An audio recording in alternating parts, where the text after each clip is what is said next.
today's video, we're going to do a little experiment to see if playing with a gun stock actually makes you better than playing without a gun stock. Stick around to see how the results shake out. I'm about to break your mind.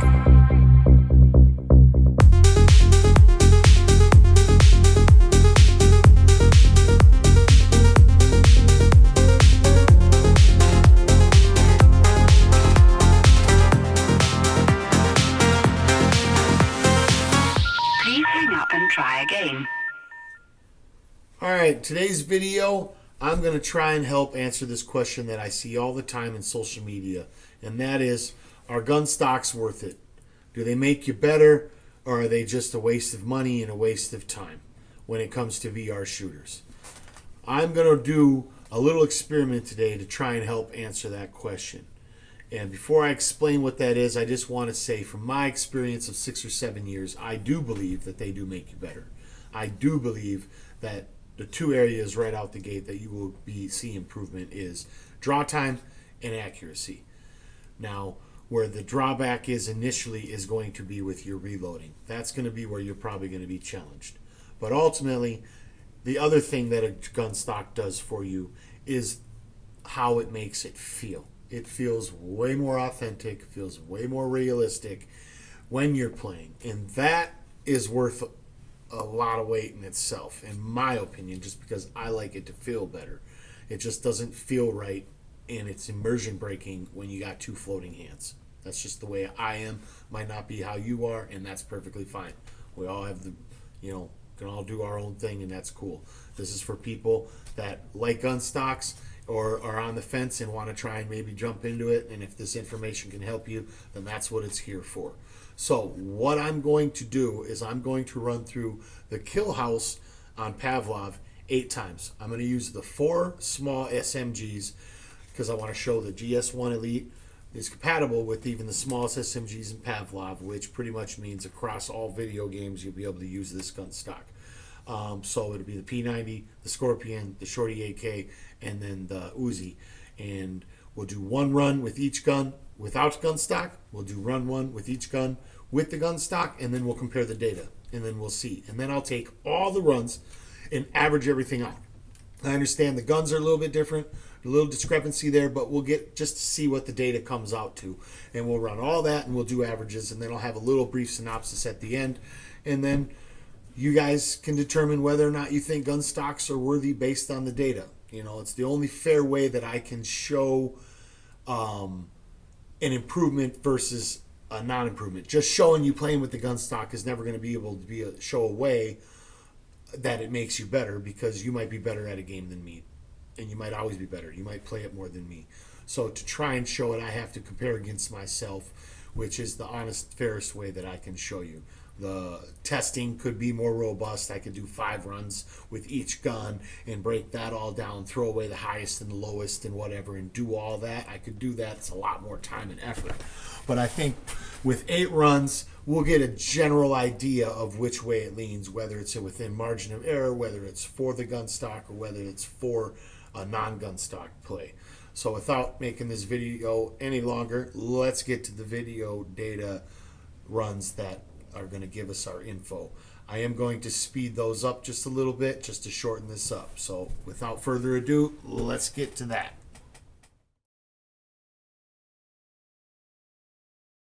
Settings for the treadmill. Alright, so let's go. I'll go in right away. Oh.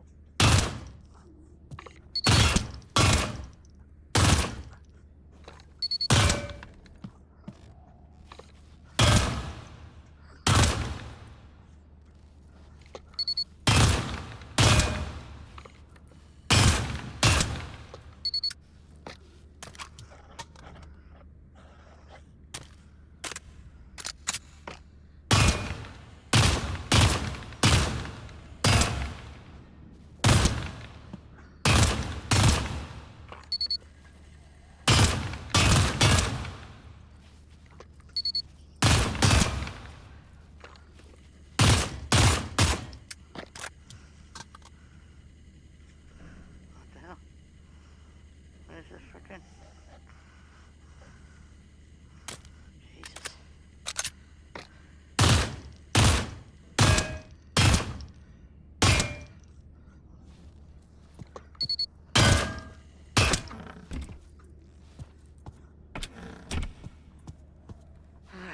Let's see. So how did I do? A minute and 21, 27 to 52 points, 21% accuracy. One headshot, 25 on the body shots. I got a total score of 5. Ugh. With the Gunstock.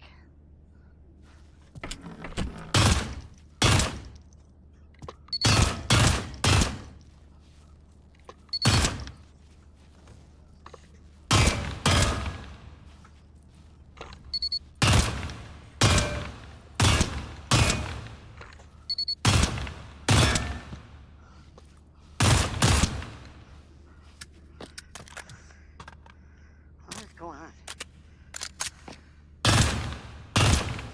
Yeah, see, this one just for some reason I always just seem I don't like the sight on it. I hate the sight. I don't mind the gun. It just feels like I gotta aim high all the time, and it's harder when I'm aiming high.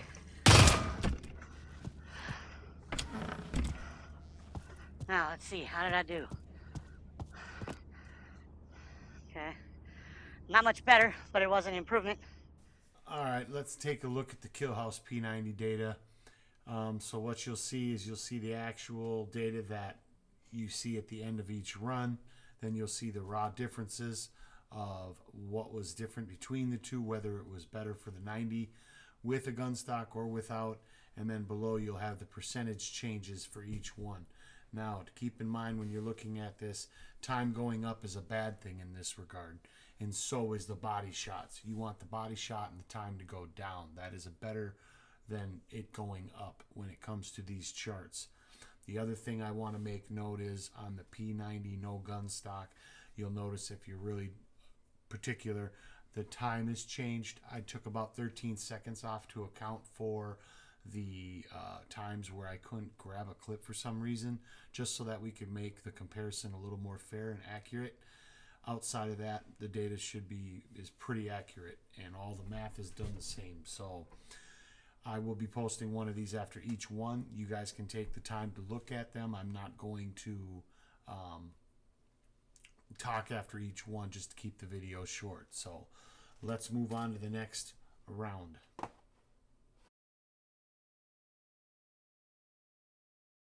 do we do here? All right.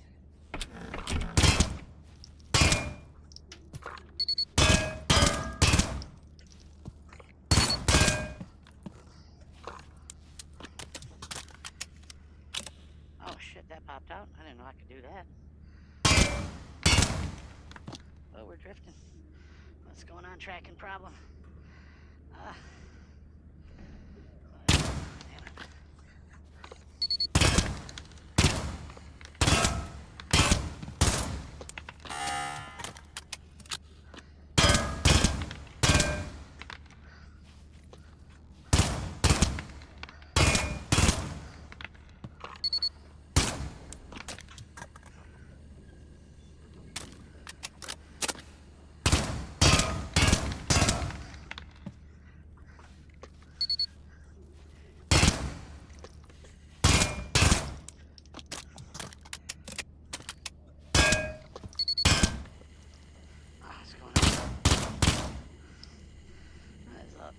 Why you gotta be all stupid?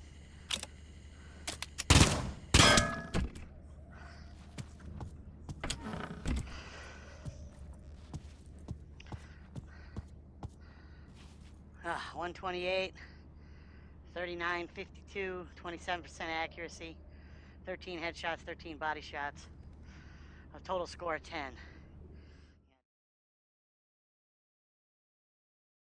Other stats.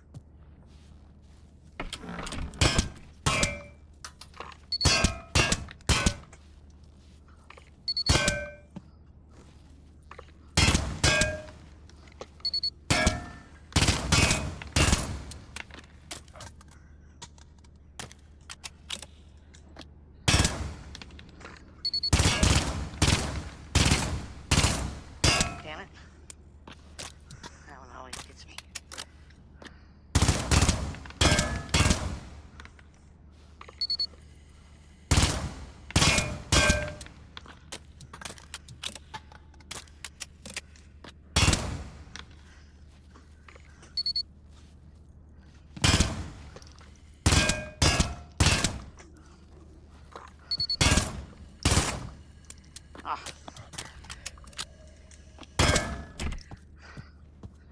Well, let's see. I don't know if I did much better. Yeah, I did a little better. 32% accuracy, 40 points, 14 headshots, 106, and then body shots 12, and a total score of 12 points. So I've done much better with the Gunstock versus not on both rounds. Just want to make note for the Killhouse Skorpion data with the no gun stock. I did remove 16 seconds from the actual time at the end of the run due to the two moments where the tracking kind of screwed up. There's about 8 seconds for each one. So I took 16 seconds out to make this more accurate and fair comparison on the time. And then when we do the averages for everything overall, it's a little more fair. So that's all. Let's get on to the next one.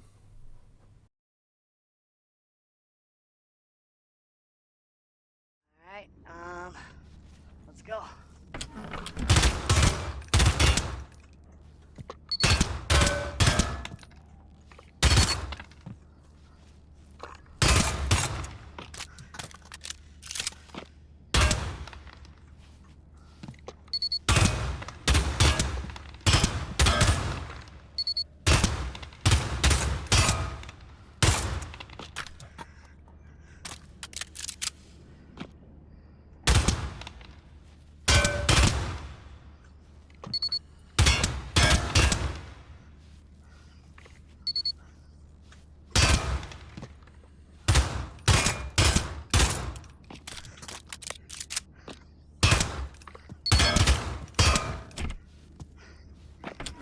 All right.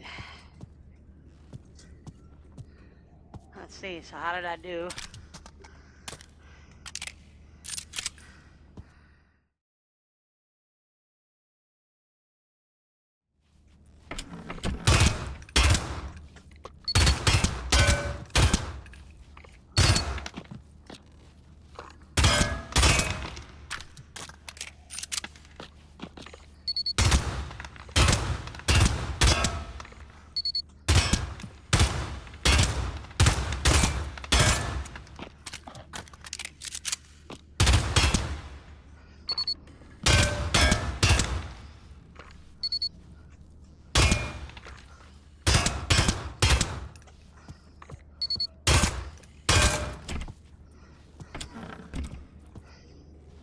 Yeah, I definitely did way better on that one.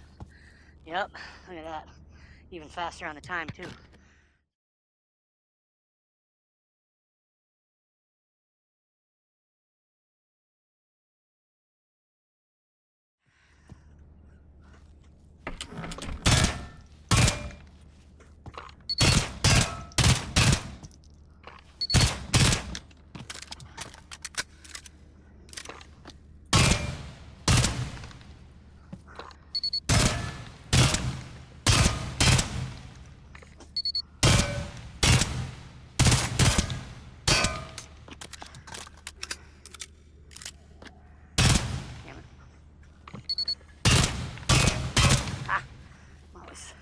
Too early on that turn.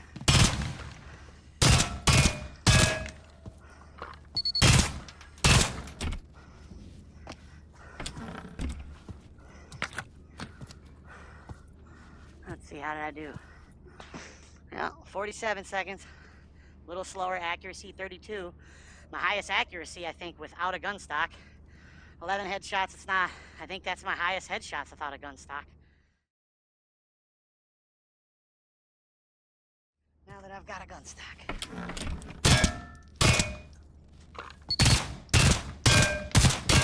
Whoops.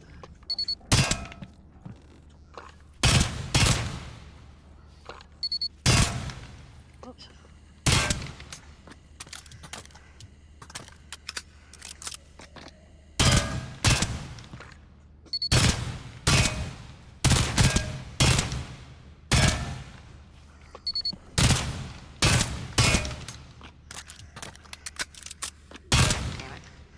And I missed that.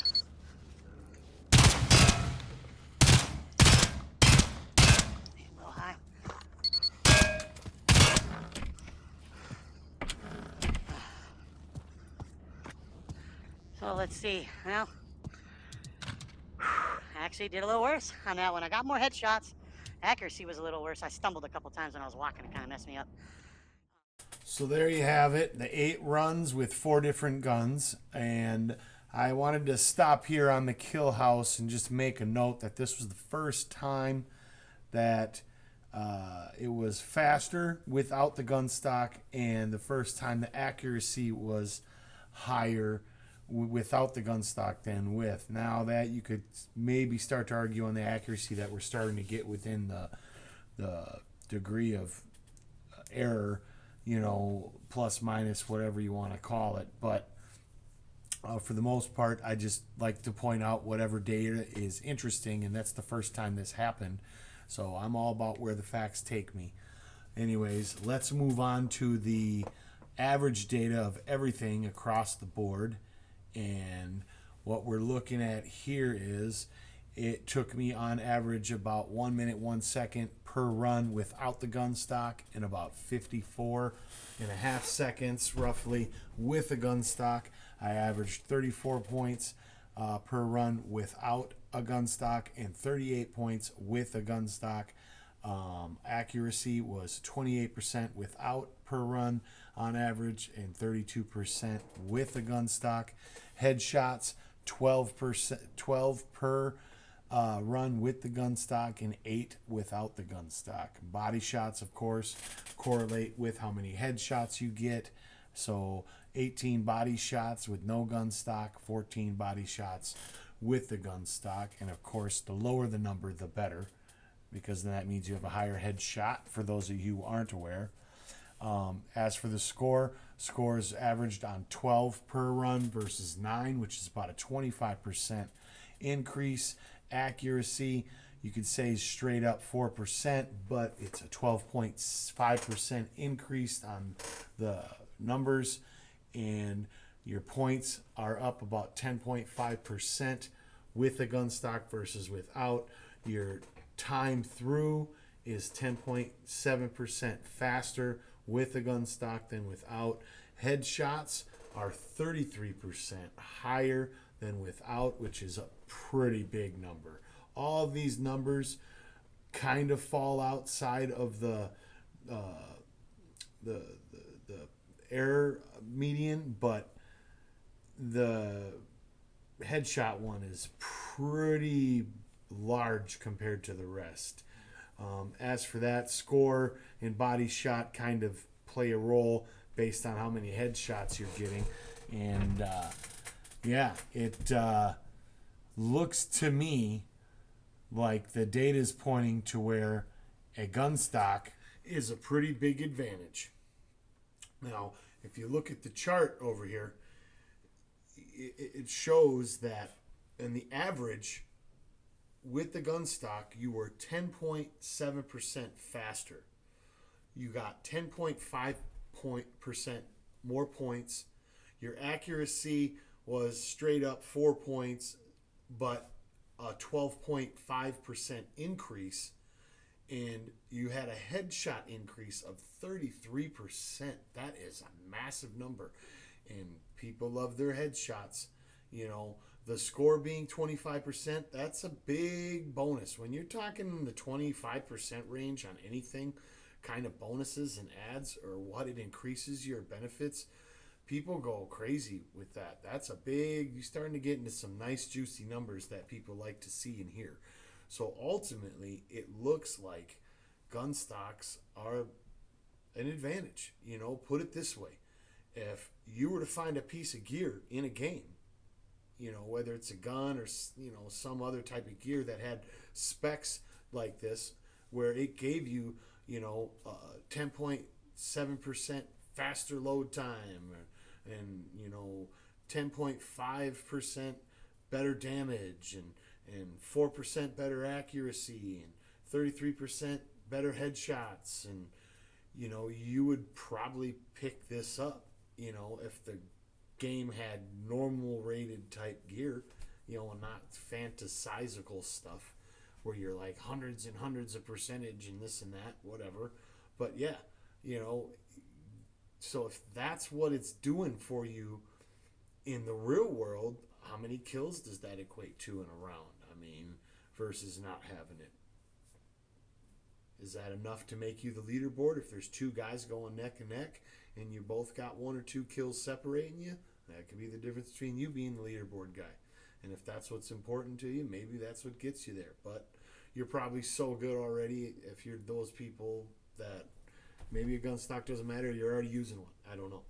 But just to show to people that don't use one or haven't or are on the fence and debating on whether or not they want to get one, this is a little subset of information that shows you that it actually does give you an advantage, when it comes to these kinds of things. You saw me reloading, but I've been doing it a long time. So for me, it's almost like second nature.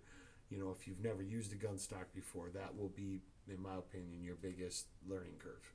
Once you get over that, using a Gunstock isn't, in my opinion, any harder than using no hands. It's actually better, in my opinion, and the data points to it. So let me know down in the comment section if you agree or disagree, what you think of this data, what you think of the video, if you think Gunstocks are stupid, if you think they're awesome, if you think that they're not any help and this data is misleading, whatever you think, let me know down in the comment section and we'll see. We'll have a little conversation. I'm not opposed to that. Anyways, thanks for watching and we'll see you in the next one.